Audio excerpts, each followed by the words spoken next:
अंतिम तीर्थेश वर्धमान स्वामी के शासन में हमसे विराजते और उनकी यह पावन पीयूष देशना हम सभी के लिए परम उपकारी। अनादिकाल से हमारी इस आत्मा में जो जन्म, जरा और मृत्यु रूपी रोग लगे, उन रोगों का उपशमन करने वाली कोई परम औषधि है तो वह एकमात्र यह जिनवाणी। भव्यात्मा, इस जीव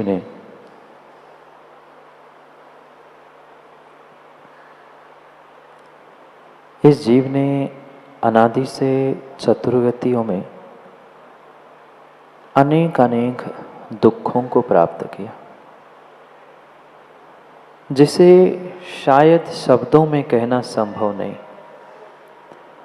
नरक गति के दुख हर व्यक्ति जानता है, पर मात्र नरक ही नहीं, अपितु प्रत्येक गति में परतंत्र होते हुए, अपनी स्वतंत्रता को भूलते हुए जीव ने अनंत दुखों को भोगा और उस नाना गतियों की परतंत्रता से दूर होते हुए जब कभी तीव्र पुण्य का उदय जीव का आया, तब उस जीव ने युवाओं इस दुर्लभ, महादुर्लभ मनुष्य पर्याय को प्राप्त किया। ये ध्यान रखना, ये जो मनुष्य पर्याय युवाओं मिली है, ये संसार की महान दुर्लभ पर्याय है और एकमात्र ऐसी पर्याय है जो हमारे लिए भगवान बनने का भी द्वार खोल सकती है। और मैं तो कहता हूँ, भगवान बन पाए ना बन पाए, पर एक बार वैभव भाई, अगर एक इंसान बन जाए ना, मनुष्य बन जाए, मनुष्य को समझ जाए, इंसान को समझ जाए, तो माँ विश्वास मानना भगवान बनने में देर नहीं लगेगी। पर क्या करे जीव को वह तत्वों का भीतर का निर्णय ही नहीं हो पा रहा है। कहीं न कहीं राग, कहीं न कहीं द्वेष, कहीं न कहीं विषय कसाय, इन विषय कसायों के कारण से इस कदर वह मनुष्य अपने उस स्वाधीन मनुष्य पर्याय का आनंद ही नहीं लूट पा रहा। मात्र 2 हाथ, 2 पैर, एक मस्तिष्क, ये मनुष्यों का आकार प्राप्त करने से कोई मनुष्य नहीं कहलाता, कोई मानव नहीं कहलाता।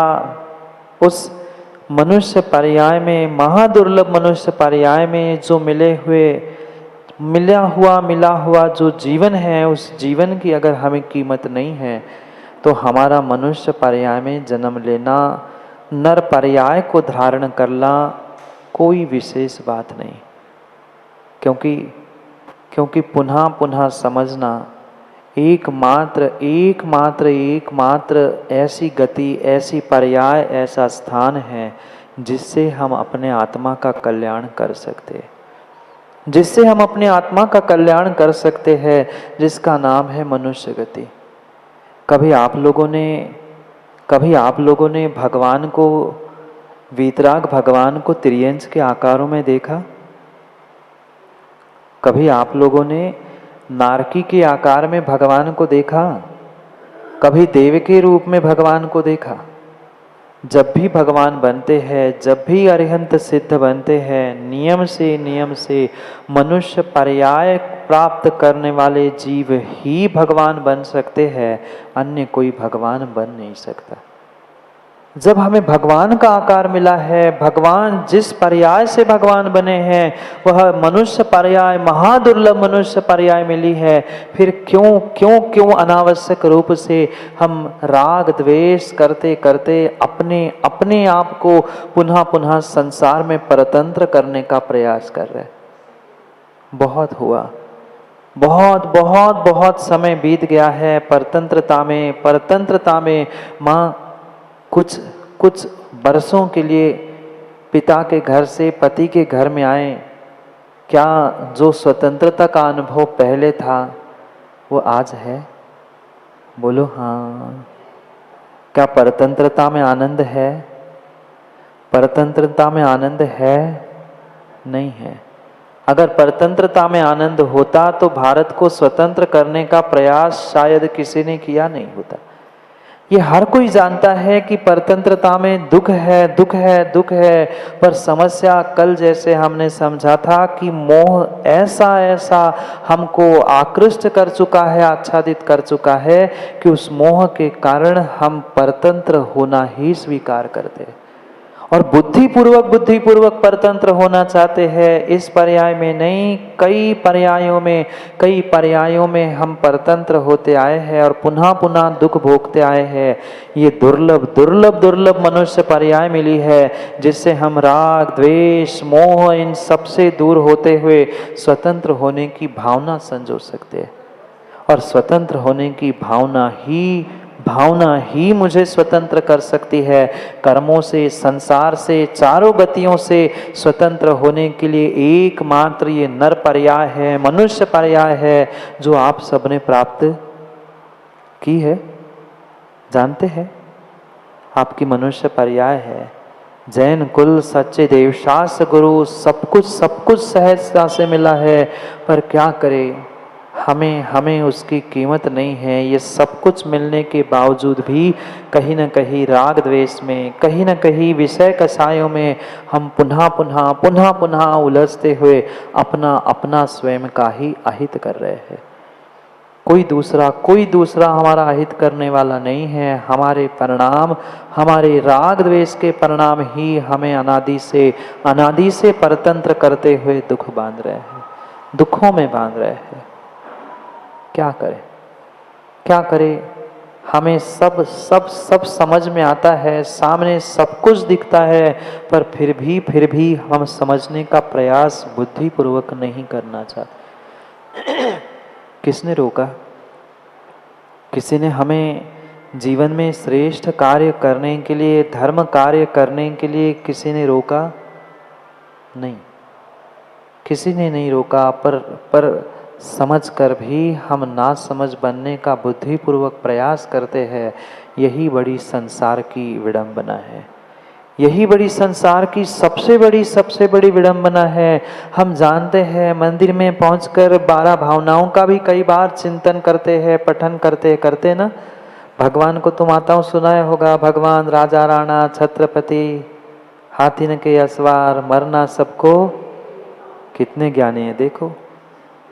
मुझे बस शुरू ही करने की आवश्यकता है। अपने आप व्यक्ति पंक्तियों को गुनगुनाने लगता है, पर मात्र पंक्तियों को गुनगुनाने से, भगवान को सुनाने से, दूसरों को सुनाने से जीवन में वैराग्य नहीं हो सकता। राग द्वेष से तुम दूर नहीं हो सकते। कभी उस क्षण भर के वैराग्य को जीवन में उतारने का पुरुषार्थ करना होगा। बैठा था एक राजा ऐसे ही एक दिन अपने महल के छत पर, और जैसे कई बार आप भी देखते हैं कि आसमान में बादल बनते हैं, बिगड़ते हैं, नाना प्रकार के रूप वो धारण करते हैं। उन टूटते हुए बादलों को, बिखरते हुए बादलों को देखकर उस राजा को वैराग्य हो गया। निर्णय कर लिया कि बहुत हो गया संसार में, मैं परतंत्र होते होते, कहने के लिए तो सम्राट हूँ, कहने के लिए तो राजा हूँ, पर मुझे भी कहीं न कहीं परतंत्र होकर रहना पड़ता है। कोई कुछ कह दे, कोई बुरा ना कह दे, ये सोच कर मुझे कितना विवेक पूर्वक जीना पड़ता है। अब मैं स्वतंत्र होना चाहता हूँ, सभी जिम्मेदारियों से स्वतंत्र होना चाहता हूँ। मैं तो अपने आत्मा का कल्याण करना चाहता हूँ। किसको देखकर वैराग्य हुआ? मात्र बादलों को देखकर वैराग्य हुआ। आज तो बादल आते हैं, लोग पिकनिक मनाने के लिए चले जाते हैं। जहाँ वैराग्य के निमित्त थे, वहाँ राग के निमित्त उपस्थित कर वह घूमने और पता नहीं क्या क्या करने के लिए पहुंच जाते हैं। मात्र बदलते हुए बादलों के आकार और बिखरते हुए बादलों से वैराग्य को धारण करके उस भव्य जीव ने निर्णय कर लिया कि अब तो मुझे अपने आत्मा का कल्याण करना है, मुझे स्वतंत्र होना है। बहुत हो गया राग द्वेष, इनकी व्यवस्था, उनकी जिम्मेदारी, दुनिया को समझाते समझाते अब मैं बिल्कुल बिल्कुल बिल्कुल इस राग द्वेष में उलझने वाला नहीं हूँ। मैं वैराग्य मार्ग पर आगे बढ़ना चाहता हूँ।